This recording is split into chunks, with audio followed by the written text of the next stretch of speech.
जी, काम जितना भी हो, मिनिस्ट्री जितनी भी चलानी हो, अल्टीमेटली तो जिंदगी पॉलिटिक्स पे चलती है।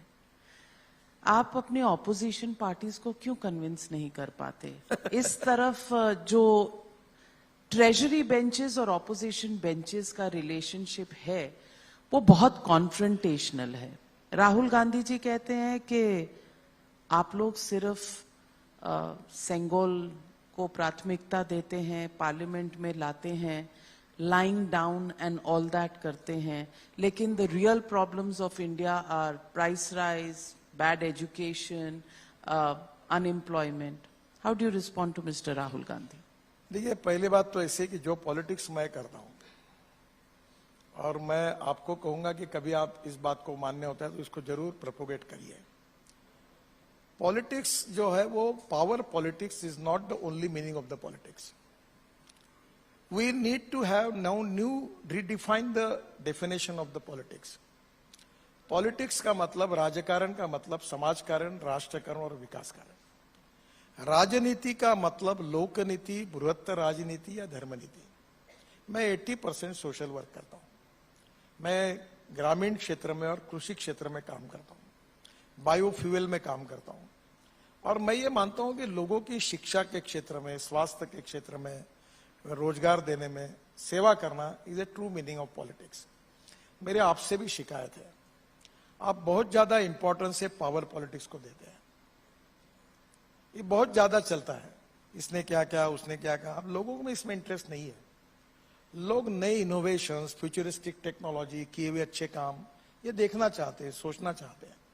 तो ये जो कुछ चलता है, ये जो बेंच होते हैं, मैं लीडर ऑफ अपोजिशन था महाराष्ट्र में, तो वो बेंच में आदमी बैठने के बाद वैसे ही बोलता है उसका कारण, अपोजिशन वाला अगर थोड़ा ढीला पड़ जाता है तो आप तुरंत हेडलाइन दे देते हो, अपोजिशन वाले ठंडे पड़ गए। वो बोलता है ऐसा लिखा है क्या, और गर्म होके बोलता है फिर। अच्छा, तो ये हमारी गलती है कि राहुल गांधी ऐसे बोलते हैं? देखो, अपोजिशन पार्टी में उनको ये बोलना ही है। मुझे बताइए कि 75 साल में जो कांग्रेस को इतने साल मिले, उन्होंने एजुकेशन से लेकर, एग्रीकल्चर से लेकर, इंफ्रास्ट्रक्चर से लेकर सब बातों का आप एक बार कंपैरिजन करिए। जो इस 14 के बाद मोदी जी के नेतृत्व में हमारी सरकार ने किया, उसकी तुलना करें तो कई गुना हमने ज्यादा काम किया है। ये उनको भी मान्य, जब अनऑफिशियली बोलते तो अच्छा काम हुआ करके मान्य करते हैं। पर एक बात, 100% सेटिस्फैक्शन और 100% काम हुआ ऐसा कभी नहीं होता। जिसके पास साइकिल होती है उसको स्कूटर चाहिए, स्कूटर मिलती है उसको कार चाहिए, कार चाहिए उसको मर्सिडीज चाहिए, और मर्सिडीज है वो हवाई जहाज खरीदना चाहता है, और जो 4 हवाई जहाज खरीदता है वो भी दुखी होता है तो ये कभी ना कभी ऐसा है कि समाधान मानने पर होता है।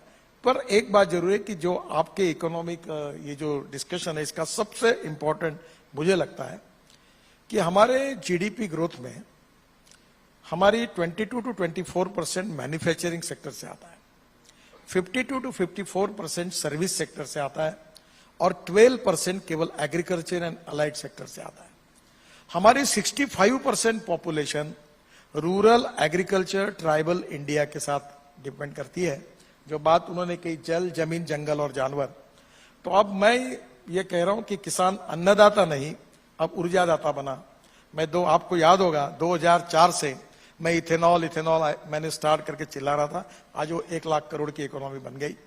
अब हाइड्रोजन कचरे से बनेगा, गंदे पानी से बनेगा, और किसान अब डांबर से, बायोमास से बिटुमिन बनाएगा, और बांबू को काट करके व्हाइट कोल बनेगा।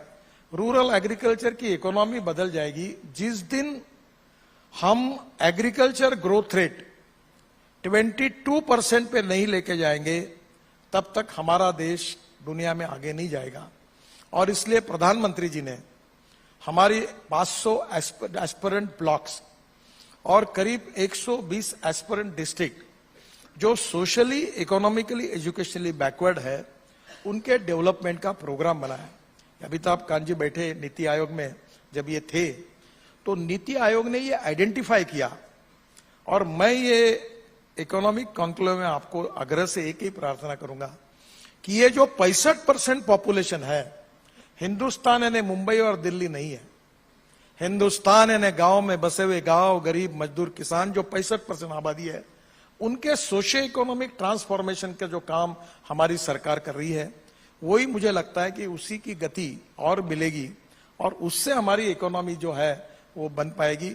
और उसमें प्रधानमंत्री जी के नेतृत्व में हमने उसको सबसे ज्यादा प्रायोरिटी दी है और काफी हमारी योजना जो है वो रूरल सेंट्रिक, एग्रीकल्चर सेंट्रिक। अभी एक ही बात बताता हूं आपको, टूरिज्म। अब मैं देहरादून गया था, अब मैं देहरादून 2 घंटे में, हरिद्वार 1.5 घंटे में, चंडीगढ़ 2.5 घंटे में, और चंडीगढ़ से मनाली 9 घंटे लगते थे। अब मैं जा रहा हूं 15 दिन के बाद उद्घाटन के लिए तीरथपुर से, वो 3-3.5 घंटे में। यानी आप दिल्ली से मनाली आप 5.5-6 घंटे में जाओगे, दिल्ली से मुंबई 12 घंटे में, कटरा 6 घंटे में, अमृतसर 4 घंटे में, जयपुर 2 घंटे में हो जाएगा। तो नेचुरली क्या हुआ इसका फायदा, जो मेरे ध्यान में आया कि छोटा जो मिडिल क्लास, लोअर क्लास था, वो मिडिल क्लास में कन्वर्ट हुआ, वो सेकंड हैंड गाड़ी खरीद रहे हैं और टूरिज्म पे जा रहे हैं। केवल रोड अच्छा बनने से उत्तराखंड का टूरिज्म दुगना हुआ। अब टूरिज्म दुगना हुआ तो hotel, restaurants, motels, car, taxis, buses, सबके कारण एम्प्लॉयमेंट क्रिएट होगा, क्योंकि टूरिज्म में 49% कैपिटल इन्वेस्टमेंट एम्प्लॉयमेंट पोटेंशियल पे खर्चा होती है। तो अब हम जो काम कर रहे हैं, रोड, मैं बात ही नहीं करता ज्यादा रोड की, अब रोड बनाने के बाद इकोनॉमी को एक्सेलरेट करने के लिए tourism, logistic park, multi modal logistic park, अभी हमने 1,30,000 करोड़ की हम 260 रोपवे, केबल कार, पैनाकुलर रेलवे बना रहे हैं।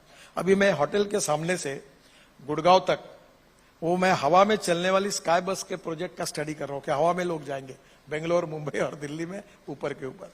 तो this type of new innovations, ये और रूरल डेवलपमेंट, इन दोनों के विकास से हम विकास कर पाएंगे, ऐसा मुझे लगता है।